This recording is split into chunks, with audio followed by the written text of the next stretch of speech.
Boa tarde, pessoal. Meu nome é Marcelo, eu sou arquiteto na Via Varejo. Boa tarde, meu nome é Ronaldo, também sou arquiteto na Via Varejo. A gente veio aqui hoje para apresentar um case nosso, né? A Via Varejo tem vários, utilizando Kafka. Nós viemos apresentar hoje um para vocês, de como a gente movimenta uma grande quantidade de mensagens de um mainframe para outros sistemas externos na plataforma. Falando um pouquinho da Via, a Via Varejo, para quem não conhece, ela é dona das Casas Bahia, do Ponto Frio, da Bartira, do Extra.com e do Barateiro.com. Né? São algumas das marcas que a gente representa e a Via Varejo é detentora de todas essas marcas. Nós temos em colaboradores de TI aproximadamente 1.000 pessoas. A nossa sede fica em São Caetano do Sul, 10 quilômetros daqui. Para as nossas lojas físicas, nós temos aproximadamente 18 mil funcionários. Se a gente for contar o efetivo todo, passa de 50 mil funcionários. A gente vai falar de um caso que usa DB2 em alta plataforma, onde nós temos aproximadamente 6 mil tabelas e que no ano passado, na Black Friday, ela movimentou cerca de 750 mil requisições de produto em um único dia. Tá? A Via faz muito uso de Apache Kafka. Nós temos várias soluções rodando em Apache Kafka. As três que a gente considera mais importante no nosso contexto são a mensageria, o qual no começo desse ano a gente escreveu um artigo falando dela, que é nada mais que uma camada HTTP para isolar o Apache Kafka, porque a gente tem muito desenvolvedor terceiro e muitos deles não sabem usar o Kafka. Então a gente criou uma camada, muita gente não gosta, mas ela ajuda a gente a fazer pessoas começarem a desenvolver e usar nossos sistemas em cima dessa camada. Tem o nosso Big Data, que a gente tem uma ferramenta de CDC para extrair os dados do mainframe, e ela atende o Big Data, então ele pode crescer aí entre 3 e 14 brokers, ou nodes, ou servidores. Vai para 14 quando a gente está na Black, mas no dia a dia ele consegue rodar com 3, 5, depende do que acontecer, de promoção, do que tiver. Eu gostaria de deixar claro para vocês que a Via ela tem um mainframe de 60 anos de idade, deve ter uma galerinha aqui que nem tinha nascido ainda, 2 vezes. Mas isso aqui é comum.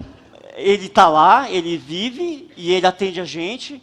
E tudo que acontece de venda, seja numa loja física ou virtual, é persistido nesse mainframe. E a gente tem o trabalho de extrair esse dado numa velocidade estúpida e entregar para algum sistema para ele ser utilizado. Tá? Essa volumetria aí foi uma volumetria que a gente capturou na última Black para um tópico.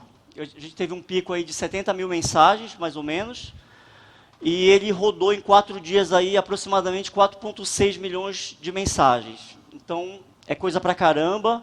A gente tem outros casos de tópicos lá com 120 mil mensagens. Se for somar tudo, dá milhões de mensagens nos 4 dias. Tipo, mais de 15 milhões, é muita coisa. Alguém aqui já participou de alguma Black Friday? Ativamente? Bastante gente. Quem já processou mais de 30 mil mensagens numa Black Friday? Aí a régua baixa, né? As coisas são insanas no varejo, mas são bem legais, porque se você consegue fazer uma infraestrutura dessa rodar numa Black Friday, você consegue fazer qualquer sisteminha aí com 5, 10 mil mensagens rodar sem problema nenhum. Isso aqui é uma volumetria de dias normais, né? A Via tem mais de CD, de vários centros de distribuição. O maior centro de distribuição de mercadoria da América Latina é da Via, fica em Jundiaí.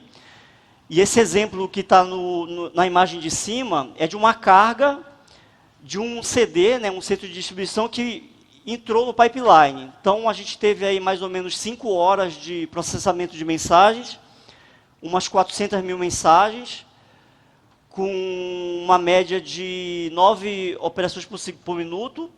E quando a gente começou a usar o nosso pipeline, se vocês olharem no gráfico de baixo, tem uns picos aí de 8 segundos. Então foi quando a gente começou a calibrar, entender a nossa arquitetura, se ela estava montada direitinho, o que é que a gente precisava melhorar. E a gente foi aprendendo com ela até ela chegar nesse cenário, né? Hoje, num dia normal, a gente tem aí processamentos com média por minuto de 5 milissegundos, o que para a gente é muito rápido. Às vezes também a gente chega em 32 milissegundos, mas para o nosso negócio ela atende, não dá problema. E tudo isso, né, ele é executado numa infraestrutura com apenas 6 pods no OpenShift, o que é muito pequeno, né? Eu não sei se o Ricardo da Confluent está por aqui. Então, a gente teve uma reunião com a Confluent, que é uma das empresas que foi criada pelos desenvolvedores do Kafka, e a gente falou a nossa infra para eles, o cara disse que a gente estava louco. Eu disse, não, cara, mas roda bem.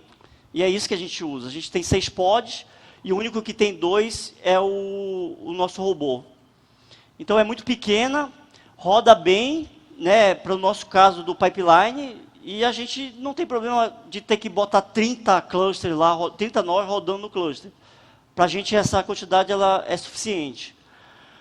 A utilização de recursos desse pod, dos pods, também é muito baixa. Se vocês olharem aí, 580 MB de memória é muito pouco, 0.03 de CPU também é muito pouco, 31 kilobits de rede também é muito pouco, roda bem e atende a gente. Tá? A gente tinha um cenário anterior bem complexo, bem cheio de problemas, onde a gente perdia muita mensagem, o cliente ligava, não sabia onde a mercadoria dele estava, muitas vezes ele não recebia a mercadoria dele, porque se perdeu mensagem em algum lugar. A gente chegava a exibir, seja na loja, no site ou no aplicativo, falta de estoque, produto que não tinha no estoque, mas exibia, né? E esse foi um dos motivadores que a gente decidiu criar uma nova arquitetura, né? É importante lembrar, Marcelo, que se eles compraram alguma coisa e disse que não tinha estoque, a culpa não foi nossa, né?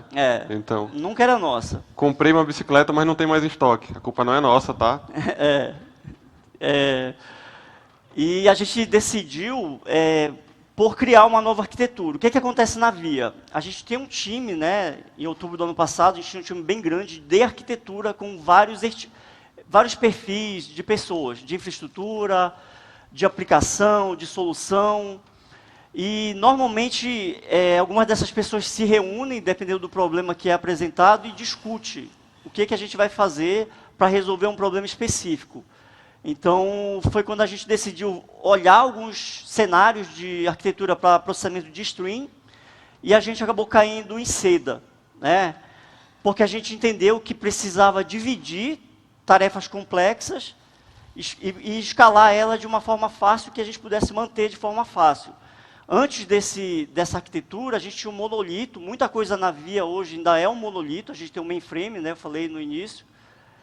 E esses monolitos, volta e meia, eles têm 5 anos de idade, 10 anos de idade, as pessoas já saíram, as pessoas já morreram, não tem documentação, e acaba que se perde e a gente está num outro patamar, tendo que reescrever tudo, ou dar manutenção, ninguém quer dar manutenção. Quando você contrata o cara para dar manutenção nesse monolito, aí você vai almoçar com ele, ele volta e diz, então, eu vou ficar só até sexta.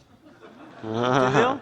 Ou porque ele vai morrer, ou porque ele vai se despedir, né? Ou Sair que ele da vai empresa, morrer, né? ou que ele vai arrumar outro emprego. Mas a gente convive com isso, cara, e não tem o que fazer. Hoje o mercado de TI está muito aquecido. E por que tem esse garçonzinho aí, né? Quando a gente estava estudando esse assunto, foi legal porque a gente viu uma thread lá no Stack Overflow, cadê a Roberta? E aí o cara estava explicando a diferença de Seda com arquitetura em thread, né? Quando o garçom, você está num restaurante pequeno, é o mesmo garçom que te atende em cada passo. Se começa a chegar um monte de gente, o cara vai ficar louco, você contrata outro garçom. Mas é sempre o mesmo garçom em cada passo, só o cozinheiro que muda. Numa arquitetura Seda, você tem um restaurante mais organizado, né? Tem uma recepcionista, que ela recebe a galera, leva na mesa, tem um garçom que faz o pedido, tem outro garçom, ele leva para o cozinheiro prepara, o outro garçom vai pegar a comida e levar para você. Quando você acaba a sua refeição e sinaliza, um outro garçom vem receber para você e te leva até a saída. E o que acontece? Se você precisa escalar qualquer uma dessas fases, Normalmente você coloca mais recepcionista, ou você coloca mais pessoas para atender as mesas no salão, ou mais pessoas para ir buscar comida e levar na mesa, e assim sucessivamente. É isso que SEDA faz, ele ajuda você a dividir as coisas e escalar apenas o que estiver te engargalando. Tá? Essa imagem aqui é uma imagem macro da nossa arquitetura, mas é o que eu falei, na parte de cima nós temos o nosso mainframe, que é um IBM DB2, com um banco de dados DB2, eu tenho no meio aí uma ferramenta de CDC, que é o InfoShare da IBM, ele coleta os dados do banco de dados por meio de log, né? Toda vez que ocorre uma alteração numa tabela, o banco registra um log, o CDC captura e empurra para um Kafka. Esse Kafka é o Kafka que hoje atende o nosso Big Data. Ele também é um cara bem robusto na nossa arquitetura, porque ele não atende só o pipeline em SEDA, ele atende outros sistemas, por isso que ele vai de 3 a 14, como eu falei nos slides anteriores, mas ele só tem uma função de receber o dado e entregar para alguém, né? Na parte de baixo, a gente tem o nosso pipeline em SEDA, que nós criamos. Então, tem 5 estágios, eu tenho um Kafka ali, que tem até um RU, que está na moda, né? Porque ele processa muita coisa, ele tem que coletar dado e ir passando de estágio em estágio, até entregar lá no final, onde eu tenho outros sistemas e até mesmo um outro Kafka. Beleza? A nossa stack de tecnologia, ela é bem variada, né? Então, assim, complementando o que o Marcelo havia falado no início, ele falou que é tudo muito bonito, eu só uso 500 MB de RAM, eu só uso 00.3 de CPU, mas como é que a gente construiu tudo isso? Qual que é a infra que a gente usou? Qual é a tecnologia que a gente utilizou? Primeiro, Spring Boot. Então, assim, se tem alguém .NET aí, eu acho bom sair da sala agora, que eu vou defender o Spring Boot. Então, assim, a gente usa muito o Actuator, eu não vou citar todas as tecnologias aqui, tá? Eu coloquei mais para vocês terem uma ideia do que a gente usa. Mas Actuator para fazer health check da aplicação. Então, junto com o Actuator, os Zabbix bate no endpoint do Actuator e me diz se a minha aplicação está down, se ela tem um warning, se o meu disco está cheio, manda via Slack para e-mail, para quem quer que seja. Alguém vai ser avisado sobre o que está acontecendo com aquela aplicação. A gente está usando também o OpenShift, como o Marcelo já falou, como nosso orquestrador de container. Estamos usando o Micrometer, então teve até uma palestra aí que alguém falou sobre o uso de Micrometer. A gente usa bastante aqui, em conjunto com Grafana e o InfluxDB. Por quê? O Micrometer ele vai gravar no InfluxDB, que é uma base de métricas, e o Grafana ele vai se conectar nesse InfluxDB para mostrar tudo o que está acontecendo na nossa aplicação. A gente ficaria realmente no escuro se não tivesse o Grafana para nos dar um direcionamento do que está acontecendo. O Java Melody, quem aqui já usou o Java Melody ou usa? Vocês sabem que é uma ferramenta fantástica. Então, o Java Melody eu consigo ter um rico detalhe de cada módulo. Eu consigo dizer, por exemplo, quantas instâncias de uma classe foi criada. Eu consigo dizer quantos requests foram feitos no meu banco através de um endpoint, geralmente é o /monitoring, que fica disponível na minha aplicação, e eu consigo ter um detalhe muito rico do que está acontecendo com ela. A gente preza muito também qualidade, então todo o nosso desenvolvimento é orientado a TDD, usamos Mockito, com Spring Boot Test e o Sonar para garantir a qualidade do nosso código. É meio redundante falar que nossos componentes são dockerizados, porque está rodando no OpenShift, mas eu vou falar aqui. Então, assim, além de ser dockerizado, nós usamos variável de ambiente para tudo. Então, se vocês abrirem o nosso código-fonte, que hoje fica no Bitbucket da Via Varejo, tem lá um YAML gigante, com todas as variáveis de ambiente que você pode utilizar na sua aplicação. Tá? Algumas são opcionais, outras não, mas tudo é variável de ambiente. E no OpenShift, a gente tem um config map, que é uma opção do OpenShift, onde eu crio as minhas variáveis de ambiente, e linko ela aqui no meu deployment. Tá? Aqui é o exemplo que eu falei do meu config map. Então, assim, não deu para mostrar tudo, mas em tese eu consigo dizer quantas threads eu vou usar no Kafka, o retry count, qual é o meu host do Kafka, né, meu bootstrap server, qual é o meu dead letter e assim por diante. Tudo via variável de ambiente. E aí eu vou adentrar um pouco mais, o Marcelo deu uma visão macro para vocês do que é o nosso pipeline, que é exatamente pegar do DB2 e colocar em algum lugar destino, seja um sistema do front, ou seja qualquer outro local. O pipeline ele só vai fazer essa coleta, enriquecer e mandar para outro local. Coletor, coleta, né? Não tem nem o que dizer. O objetivo dele é só coletar. Seguindo o princípio de Solid, ele tem um princípio único lá que é apenas coletar e não faz nada mais. Se você abrir o código do coletor, ele é muito simples. Ele só pega uma mensagem do Kafka e grava no Mongo, no documento do Mongo, em uma collection XPTO qualquer lá. Tá? E também é importante citar aqui que para cada partição no Kafka, a gente tem uma thread no coletor. Para não deixar em idle e não fazer overhead de recursos. Tá? Então, se eu tiver 10 partições no Kafka, eu vou ter 10 threads no coletor e assim por diante. Aqui é um fluxo interno de como o coletor funciona. Eu coloquei para exemplificar lá. Acho que pronto, melhor assim, mas não dá para ver porque está muito claro, né? Tá, enfim. Eu tenho 2 partições e 2 threads, ou seja, cada thread está lendo uma partição como eu havia falado. Eu chamei de command porque no código lá, internamente, eu tenho um command que vai ler essa informação, vai converter ela para um documento no Mongo e salvar em um documento do Mongo, formato JSON, assim como a gente está recebendo do Kafka. Nós usamos também aqui o Spring AOP. Eu não citei lá na parte de tecnologias utilizadas, mas a gente usa ele para interceptar todas as chamadas nesse command. Então, toda vez que um método é chamado nesse command, o Spring AOP vai lá, nesse método, né, através do interceptor, e consegue gravar no influx o que está sendo executado, o tempo que demorou para executar. Se der algum erro, ele também grava no influx, e eu tenho todas essas métricas no Grafana. Aqui é uma mensagem, eu estou usando o Kafka Tool. Alguém aqui não conhece o Kafka Tool? Mas dá para perguntar quem conhece, né? Quem conhece o Kafka Tool? Tá. Pouca gente, né? O Kafka Tool nada mais é a ferramenta para que eu consiga visualizar as mensagens do tópico do Kafka, tá?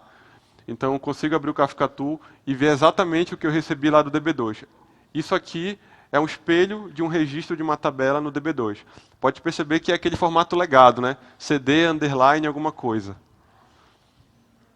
E aqui eu tenho já aquele formato do DB2 convertido para um documento no Mongo. Opa, tá. Vocês podem perguntar, mas é a mesma coisa. É a mesma coisa. Como eu falei, o coletor só coleta e grava. Só que ele adiciona algumas coisas, como, por exemplo, o Correlation ID.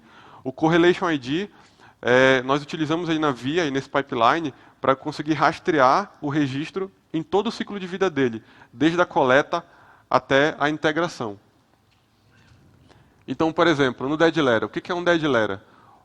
Quando acontece algum erro no command, imagina que chegou uma mensagem e deu um null pointer exception ou um date format exception. Ele vai fazer um retry de n vezes, que é configurável via variável de ambiente. Se por algum motivo ele não conseguir atender, ele vai jogar no dead letter, que nada mais é do que um tópico no Kafka que vai gravar a mensagem exata do erro. E qual é o correlation ID que aconteceu aquele erro. Então eu posso ir lá no Mongo e reprocessar aquele cara através do meu correlation ID.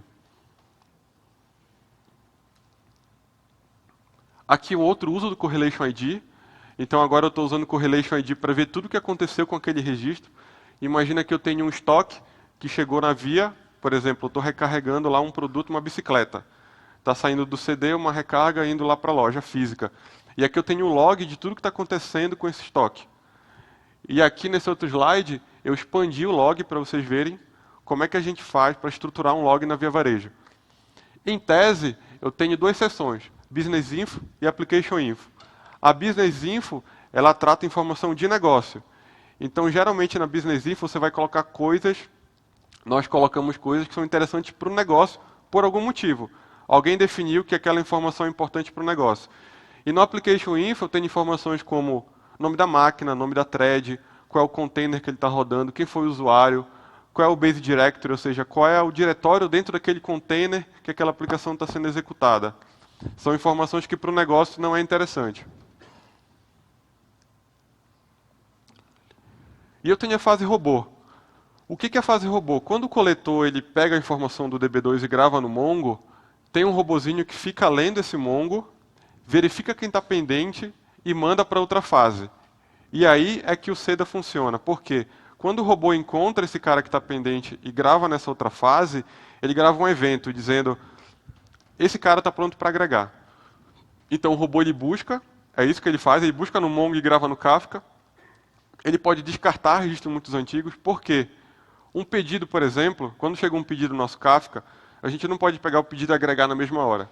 Por quê? A gente sabe que o pedido precisa de pagamento, precisa de item, precisa de um monte de coisa. E o pagamento não chega na mesma hora. O cliente foi lá, fez o pedido, depois foi no caixa e pagou.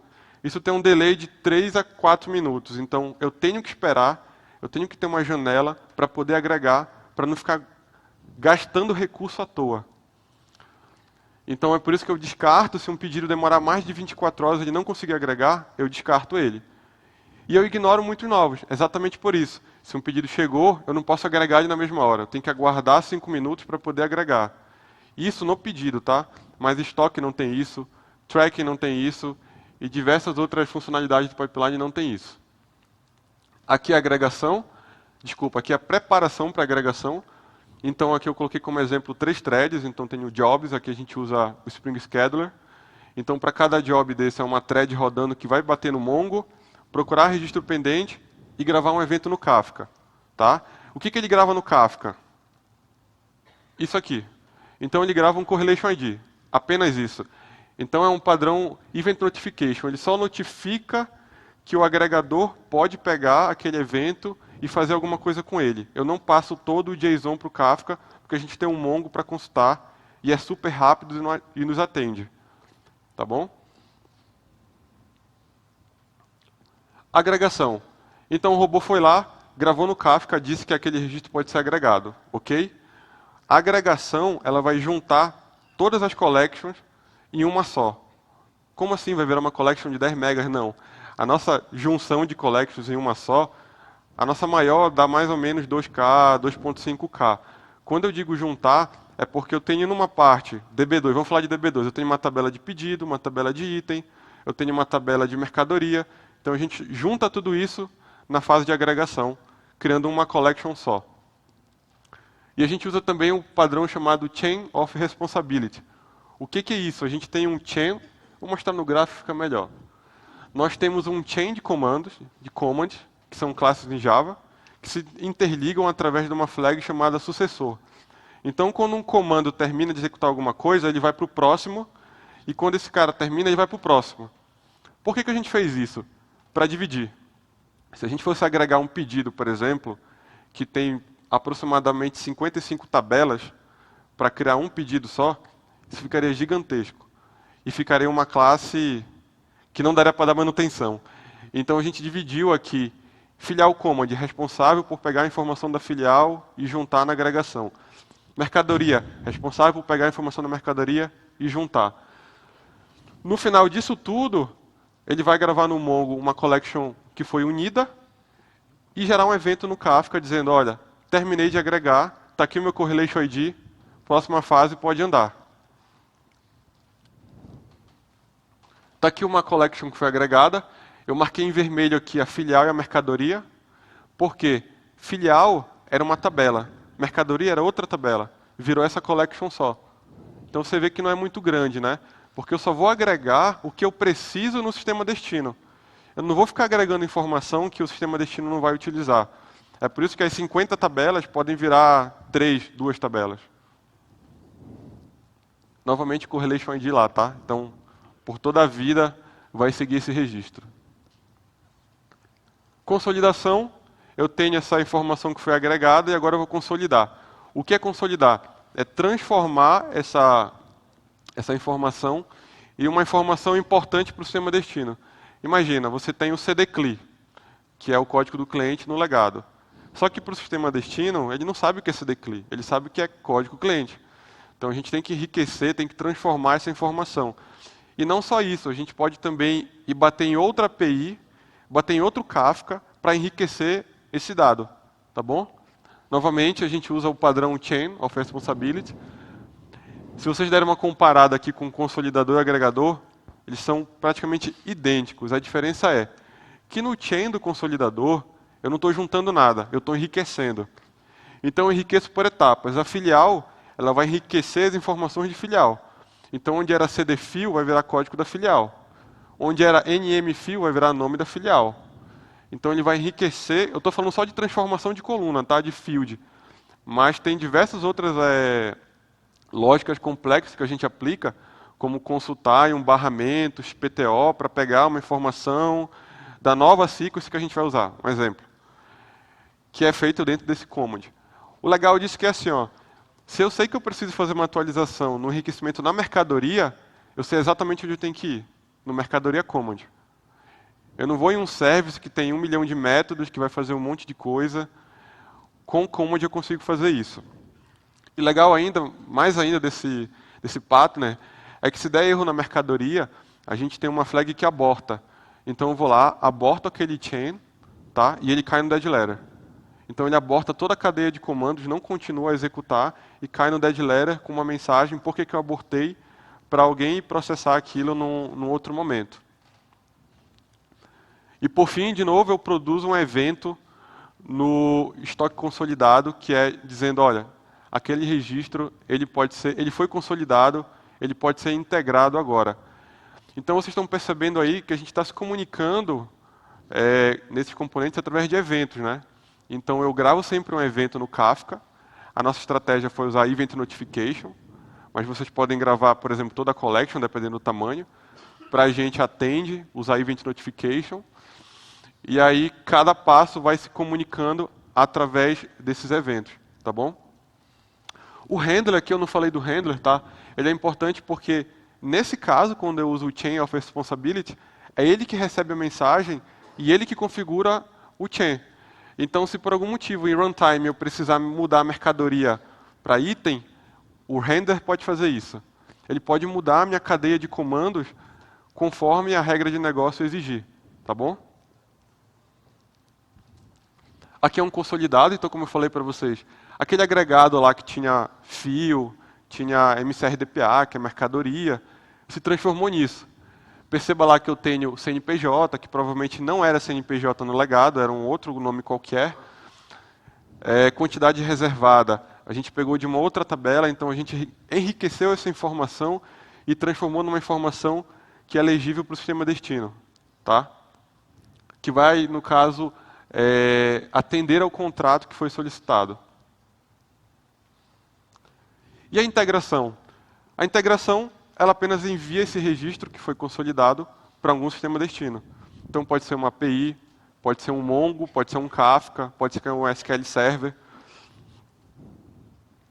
Também usamos o chain aqui. Vocês podem perceber que a gente está usando muito o chain do agregador para frente. Por quê? Do agregador para frente, a gente viu que há necessidade de fazer esse chain, porque a gente tem diversos passos a serem executados dentro do mesmo componente. E como são regras de negócio muito complexas, a melhor forma que a gente encontrou foi dividir em um chain. E funciona muito bem, e a gente tem, como eu falei, 50 tabelas para agregar um pedido, e fica super bem dividido o código, tá? A gente tem o desenvolvedor que trabalha só na parte de item, então ele trabalha lá no command de item, que é super complexo. E assim por diante. Aqui, eu também tenho handler. Então, o handler é quem recebe a mensagem do meu Kafka e ele que configura novamente o meu chain. Só que aqui é um pouco diferente. Esse chain, cada command desse chain, ele vai gravar em algum lugar destino. Por exemplo, Mongo e Kafka. Quando ele passa na primeira classe em Java, ele faz o quê? Ele grava no Mongo. E depois, quando ele passa para o segundo command do chain, ele grava no Kafka. Se por algum motivo acontecer um erro no Mongo, ele pode abortar. Aí depende da regra de negócio, tá? Eu posso ter uma regra de que, não, se deu erro no Mongo, passa para o Kafka, não quero nem saber. Mas nesse caso aqui, a gente pode abortar tudo e nem continuar o nosso chain. Por fim, a gente vai gravar no Mongo um JSON dizendo integrei. Por que eu gravo um JSON dizendo integrei? Porque eu consigo pegar do coletor o correlation ID e dizer exatamente que aquele cara passou por todas as fases e foi integrado. Então, esse cara aqui, que é um registro muito simples, é apenas para carimbar aquele registro e dizer integrei. Certo? Eu consigo te dizer hoje exatamente quantos estoques foram integrados com sucesso no CD de Jundiaí, como o Marcelo citou.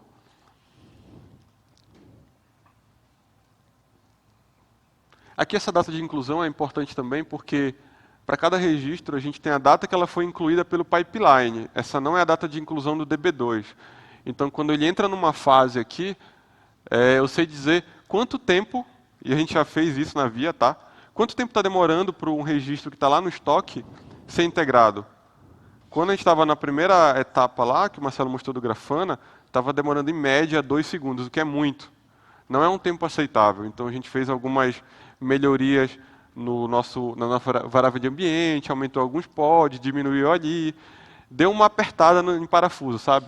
E aí a gente conseguiu reduzir de 2 segundos para mais ou menos 50, 60 milissegundos o tempo de integração, né? Desde a coleta até a integração. Aqui é como chega no Kafka destino. Esse é um exemplo da gente gravando no Kafka destino, tá? Poderia ser qualquer outro lugar. Nosso Grafana a gente monitora falha também, então não é só, teve 500 requests hoje, mas quantos foram com falhas? Está aqui. E quando chega alguma falha, chega no nosso Slack. Então chega no Slack dizendo, houve uma falha no estoque em tal hora e alguém tem que atuar naquilo. A gente vai lá e vê o que aconteceu, às vezes tem que mudar algum valor, a data chegou errada e tem que reprocessar. E tem um vídeo aqui, pode dar play já, que eu estou mostrando como é que a gente vai escalar isso na Black Friday. Provavelmente, essa quantidade de pods na próxima Black Friday não vai dar conta. Só que é muito simples escalar. A gente está usando o OpenShift, né? E eu vou escalar só o robô, para vocês verem como é que funciona. Hoje a gente está com 2 pods, foi o que o Marcelo mostrou. Eu vou simular aqui uma Black Friday. Então vou colocar aqui uns 5 pods, se eu não estou enganado. E é simples assim, é apertar a seta e pronto. E você vai ver isso refletindo no Grafana. Hoje a gente está operando mais ou menos 1000 requests por minuto, que atende super bem em dias normais, e a gente está escalando. Vamos passar um pouquinho? Pode passar para ir aumentando. Vai passando aí. Está aumentando, né? Então, os pods estão sendo inicializados, já está com 1.500 operações por minuto.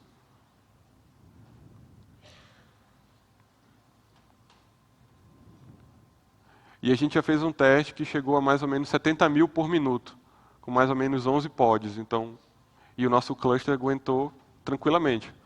Ninguém ligou para a gente, vocês estão ferrando a nossa infra aqui. Então... E o nosso pessoal de infraestrutura, eles são bem educados como qualquer empresa, com tá? certeza. Eles ligam normal. logo chamando palavrão, né? Eles já O que vocês estão fazendo aí? O que vocês estão fazendo no meu servidor? Pode ir passando, Marcelo. Isso, está aumentando, vai passando mais. Vai chegar acho que em 2000. Então assim, ok, obrigado. Esse é um case só para mostrar para vocês que escalar é simples assim. Claro que construir toda essa infra não é simples assim. Mas depois que está pronto e funcionando, é simples assim escalar. Se você tem uma infra bem pensada, não que a nossa infra seja bala de prata, tá? A gente já vai falar que tem problemas e a gente está tentando resolver esses problemas. Opa! Tá. Como eu falei, nossa infra não é bala de prata, a gente tem problema e está tentando melhorar. Primeiro, não sei se alguém percebeu aí, mas a gente bate no Mongo toda hora. Então o Mongo sofre um pouquinho. Apesar de que a gente tem um réplica 7, com um cluster com 4 nós, ele aguenta. Mas ele sofre um pouquinho. Por quê? Quando a gente escalou o robô aqui, a gente estava batendo 2.000 vezes no Mongo.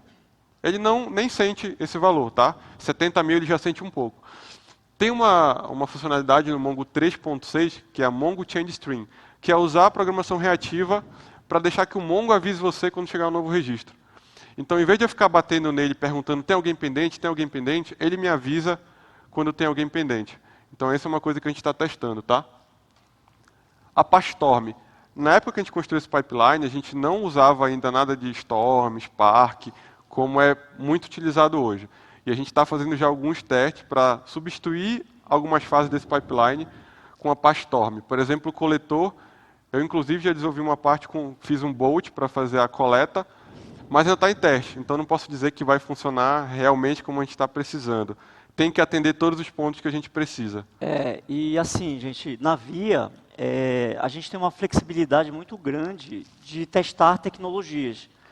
Primeiro que a nossa janela, ela é pequena, né? Quando acaba uma Black Friday, a gente já sabe que tem um muro no próximo ano para a próxima Black Friday, que é novembro. Então, até setembro, tudo que a gente precisa melhorar, né, as lições aprendidas da Black Friday, a gente precisa testar até meados de maio e validar e dizer, ok, vou adotar essa abordagem e vou começar a usar essa nova tecnologia.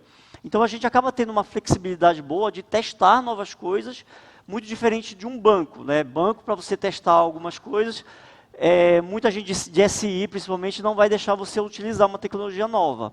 Eu trabalhava há algum tempo atrás numa empresa, numa fábrica de avião, e, cara, para você fazer umas coisas funcionar lá, demorava 2 anos. Se tiver alguém no Nubank aqui, vão jogar uma pedra lá fora depois, cuidado. Não tem problema. E assim, só complementando o que o Marcelo estava falando aí, a gente também está tentando mudar a integração, porque hoje a integração, a gente tem um command para fazer a integração. Então tem um command que vai no Mongo, um command que vai no Kafka. Se eu precisar, por exemplo, o SQL Server amanhã, ou integrar com Cosmos DB, por exemplo, eu tenho que criar um novo command e fazer um deploy e gerar uma versão. A gente está tentando fazer com o conceito de plugin, para que o pipeline continue funcionando, eu plugo alguma coisa lá e já está integrando com um novo sistema. Tá? Além disso, a gente está tentando remover o robô. O robô ele só foi incluso no nosso pipeline por conta do time wait. A gente precisa aguardar 5 minutos para que aquele pedido possa ser agregado. Então não pode chegar o pedido e eu já ir jogando todos os eventos para todos os módulos no Kafka. Só que a gente já viu que tem outras formas de abordar isso, por exemplo, com a Apache Storm, que a gente está testando, para poder tentar remover o robô desse pipeline. A gente ainda não sabe se vai dar certo, mas está testando, tá? E você quer falar do Elastic? A gente está validando o uso do Elastic, né? A gente tem algumas frentes lá testando e validando o Elastic, mas principalmente preocupado com a área de negócios. Hoje, quando a gente tem algum problema de visibilidade, que precisa de alguma informação sobre um pedido específico, a área de negócio precisa pedir para um técnico para ele fazer isso. Então, a gente meio que andou fazendo uns labs com o Elastic de outubro, mais ou menos para cá, e viu que o Kibana atende grande necessidade do que o negócio precisa. Tem uma funcionalidade no Kibana lá de Discovery que a gente está dando conceitos para as unidades de negócio, tem uma galera de contabilidade lá bem engajada em exploração de dados, e eles estão começando a ver que eles conseguem ver o dado de uma forma mais amigável. E aí isso é bem legal, porque eles estão estudando e a gente está treinando eles para usar e fazer uns gráficos bem fáceis de interagir. Hoje na nossa aplicação a gente tem 3 appenders, né? Falando mais tecnicamente aqui de Spring. Então lá no logback a gente tem um appender para arquivo, um appender para o Mongo, falando de log, né? E a gente está também com um appender para o Elastic agora para exatamente dar essa visão mais macro para o negócio, que ele não vai entrar no Mongo, no Mongo, fazer uma query e ver o que está acontecendo. Tá bom? Beleza? Gente, era isso que a gente tinha para mostrar para vocês da nossa experiência, né? Isso é apenas uma das linhas de soluções que a gente tem dentro da Via. E que atende Black Fridays e Dia das Mães também, que a gente tem uma movimentação bem grande. Não deu para mostrar tudo assim, porque... A gente não conseguiu mostrar porque é muito grande, tem muita tecnologia que a gente usa. O Kibana eu queria ter mostrado para vocês, mas a gente viu que ia ficar muito apertado. Tem uns agradecimentos aí, tem o João Bosco, que ajudou a gente a criar esse pipeline, o Giovanni também. Infelizmente, eles não fazem mais parte da Via, porque, de novo, lá o pessoal troca rapidinho. Não morreram, esses aí não morreram. Eles evoluíram. Tá, mas o João está aqui, é um cara que a gente super recomenda trocar uma ideia. Tá? O Giovanni, infelizmente, não pôde vir hoje. Pena que ele não é de Java, senão seria uma pessoa melhor. Seria uma pessoa melhor se ele fosse de Java, mas ele não é. E dúvidas? Questions?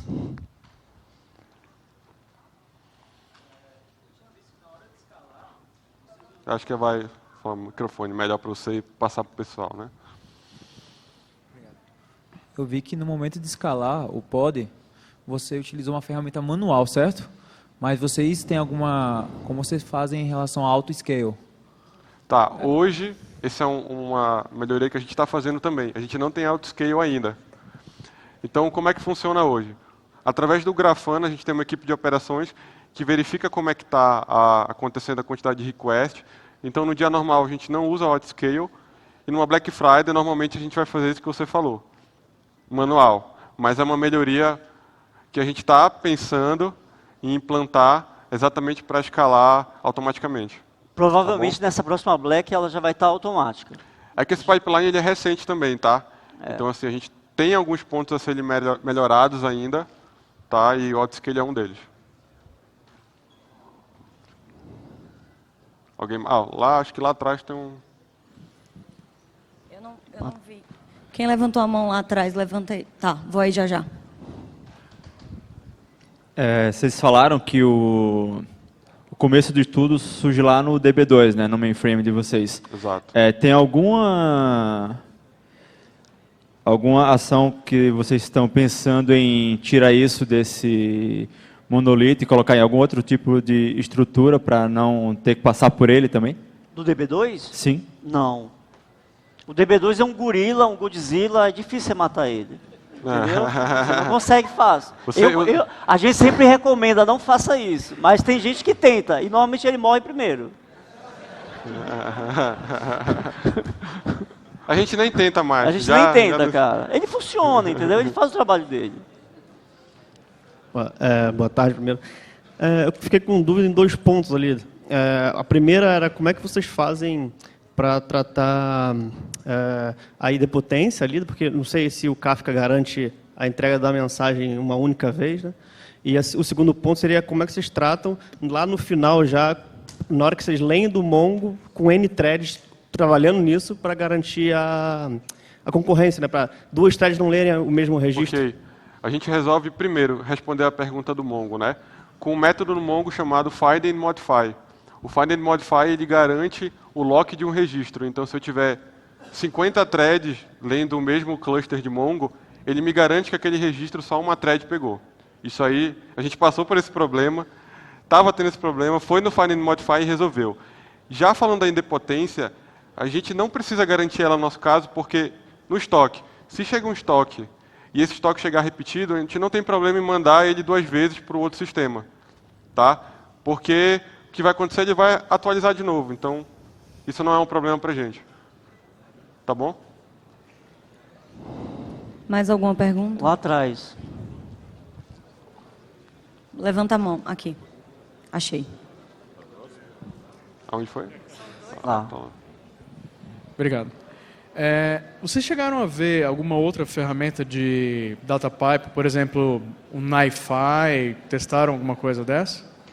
É porque assim, né? Isso vai de empresa para empresa. A gente tem NiFi na Via, mas para outras soluções, por que a gente decidiu adotar o Kafka? Porque ele é muito consolidado dentro da Via, vários times conhecem, a gente chama de SMEs, né? Subject Matter Experts, e a gente decidiu apostar nele, e não no NiFi, porque a gente entende que o streaming do Kafka é mais estabilizado. Quer complementar? Assim, só para complementando, essa pergunta que ele fez foi uma discussão que a gente teve no início, tá? Inclusive outras equipes sugeriram o NiFi também a ser utilizado. Eu confesso que a gente ficou um pouco receoso, porque a nossa lógica de negócio, principalmente para pedido, é muito complexa. Então a gente ficou, bom, vou usar o NiFi, será que ele vai atender a toda essa regra de negócio, toda essa lógica de negócio que a gente precisa implementar? Foi por isso que a gente não escolheu no primeiro momento o NiFi, tá bom?